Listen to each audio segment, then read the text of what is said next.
So, for my anniversary, I picked up a huge, and I mean huge, box set. This is per pound, not even per pound, this is the biggest box set I've got, I think by way of discs, by way of seasons, and definitely by way of weight. I think the thing weighs in at something close to 10 pounds. It's a huge box set, and I've got to figure out, it's going to go up here someplace, I've got to figure out, these shelves are getting pretty full. The shelves up above are getting pretty full. I don't know where I'm going to put it. It is huge. You'll see what I mean in a minute. But it's not going to fit just any old place. But I'm happy to have it. This is the chair I sit in to watch Blu-ray movies up here. Old the Queen Anne chairs or something. This one's with the kind of the guy's chair, and then I've got the ladies' chair over here as well. They're antiques. But this is not an antique. This is a box set that I've been wanting for a while. It was Best Buy had it on sale for $249. There's no way I'm paying $249 for anything these days. I just have a problem with it. I think it retails for over $300, $350, $330, something like that. So they had a decent sale on it. It was like $80 off or something.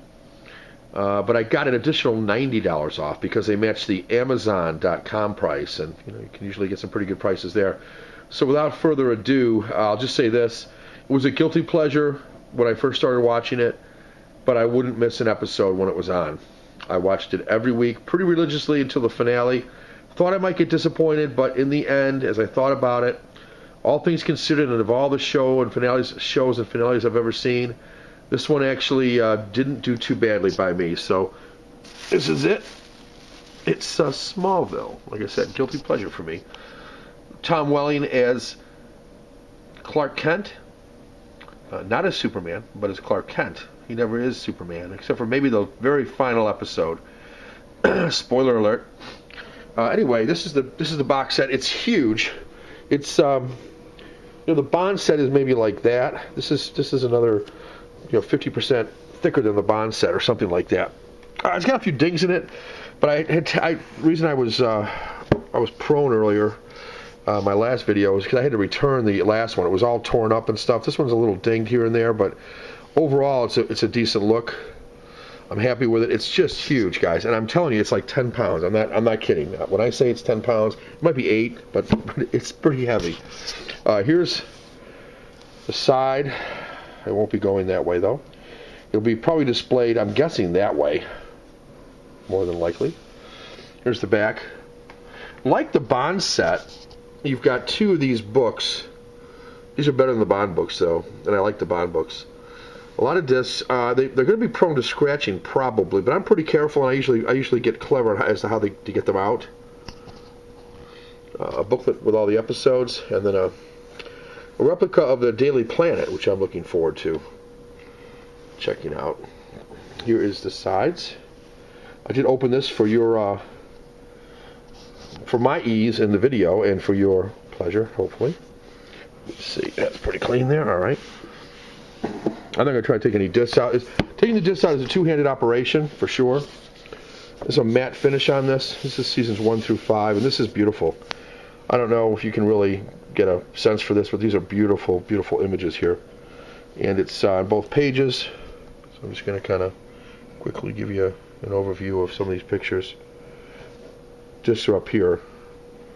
You can see how this might be problematic, but I'll cross that bridge another time. I just really like this set. And for $130, I had a coupon, or I had some credit coming my way. So I was happy to use a little credit I had, and I think it cost me about $130 with tax total. For 10 seasons, 61 DVDs. Pretty happy with that. I heard that the reason it's not on Blu-ray is that they don't want to take the time to remaster, and the first season in particular, some of the special effects would not look good on Blu-ray, I guess. I don't know. I'm happy with it, especially for the price. Ooh, kryptonite does not do good things to Clark Kent or Kal-El.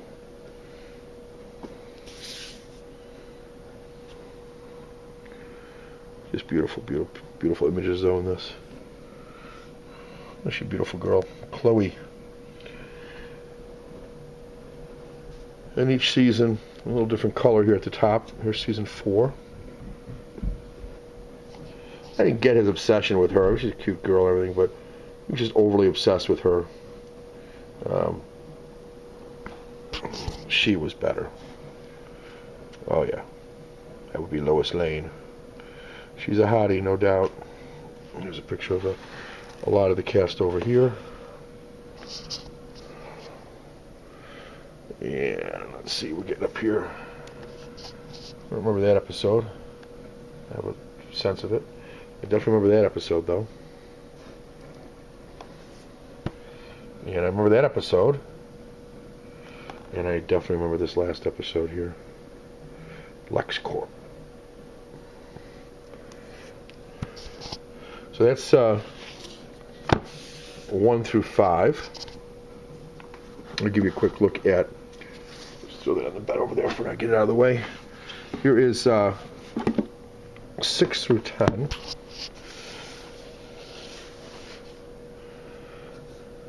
And this time you don't have Lana Lang in it anymore. This time you've got Lois. Like I say, for me, the better choice. Yeah, that's right. She's a cutie too. Tess. She's a cute girl. Little ginger. Okay, here's the sort of the version of the Justice League. There's Clark Kent. They always put him in red and blue, if you notice. I guess he was just had an affinity for red and blue in a lot of the pictures anyway. I say that, and then here's one where he's not. But for some reason, everybody's in subdued colors there. She's back again. I was glad when she left, quite frankly. Yeah. This is Kal-El's cousin from Krypton. Interesting stuff here. Yeah, a future look. Let me say she was a definite hottie as well. Up to season 8 here. Jimmy Olsen and Chloe. I wasn't sure what was going to happen with Chloe. She also was liking this guy a little bit. That's Doomsday. You know, this varied from the comic. The comics, of course, had Doomsday coming from another planet. He was simply a mutated type of being who was able to strengthen himself with every adversary or adverse condition that he faced. So if he faced extreme cold, he would adjust himself to be able to handle the cold. If he was up against a powerful adversary, he'd become stronger as a result, and so on. This guy, not so much, and it was kind of a downer the way they ended this storyline, but more on that, I guess, if you watch it. Season 9, the Red Sun. You don't want a red sun. Not a good thing for those with superpowers, I suppose. Nice shot there in the rain. Season 10. Got Lois and Clark. There's Chloe kind of manning the watchtower. There's another shot of Lois and Clark. Wedding bells. This is a really well done series, and you got 2 bonus discs, and then it ends with that image there, which is also on the cover of the last season, season 10, of the regular DVDs. I only owned a couple of the DVD seasons. I think I owned 2 and 4.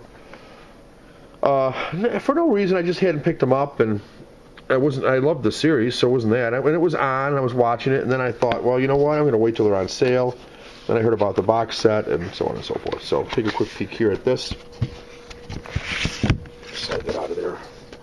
There's a complete Smallville episode guide. I'm not going to go through the whole thing, but a lot of images. Each episode is detailed with the different episodes on each disc.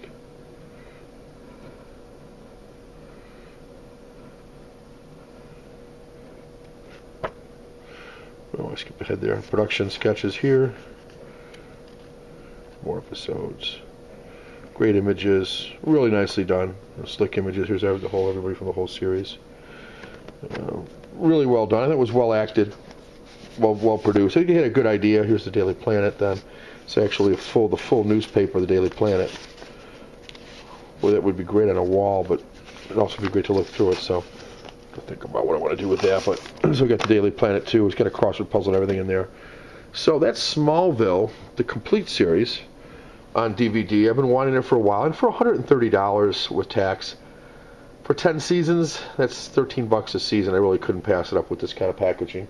I hope that some of the things I read on Amazon and other places where they say the disc gets scratched and so on, I hope that's not true. I will hope to be able to watch these without ruining them. My guess is I'll watch them a couple times each, probably once shortly. At least some of the more favorite episodes that I have, and then I'll eventually go back and watch all of them. I forget a lot of the early ones. It was on for 10 years, so anyway, Smallville, great series. My guilty pleasure of sorts. You've got seasons 1 through 5 in that book, and seasons 6 through 10 in that book, and they are hefty. Each one of these things weighs a bunch. I suppose you could put them on the shelf like this too, and that would probably be okay. I'd probably be okay with that.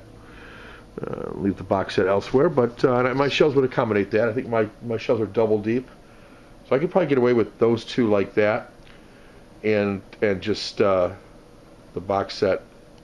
But I'm going to probably store the box set. And I suppose, since it's double deep, I suppose I could actually store it like that. I suppose I could do that. I may do that. My shelves may accommodate it better that way. So unless I want to display it and change my shelving around a little bit, that may be what I'll end up doing. Well, anyway, guys, I've enjoyed making this. I've really enjoyed picking up this Smallville, and I'd be happy to let you know about any of it if you're interested. If you want me to watch some of it and let you know what it's like, if you're interested in picking it up, it's quite pricey, but you can find it for a decent price. I will say this: it does vary from the comics. And for instance, Chloe's a character that just doesn't exist. Some people said she was a hybrid of Lois and Lana. Not true. This character Pete, I think, did exist. Actually, I'm not sure if he existed in the comics now that I think about it. Certainly Jimmy Olsen did. His parents did, although they have an interesting role. They're younger, a little hipper, I guess you'd say, than the ones in the comics. I don't remember a Lionel Luthor, but boy, he's a great actor. He's a great actor. He's been in a lot of things. His name escapes me at the moment, but as was the character that the person played Lex Luthor, Michael Rosenberg, I think his name is. Been a while. Been a while since I watched this. I haven't seen it on reruns or anything, so I kind of miss it. Really looking forward to digging back into it. From the WB, which for a while was kind of a hot network. I don't even know what's on there anymore. They had Buffy the Vampire Slayer. It's another thing I have the whole series of. Well, anyway, guys, that's it. I'll look forward to digging into these. I'm going to go watch a basketball game now and relax a little bit. And I will see you soon. Take care.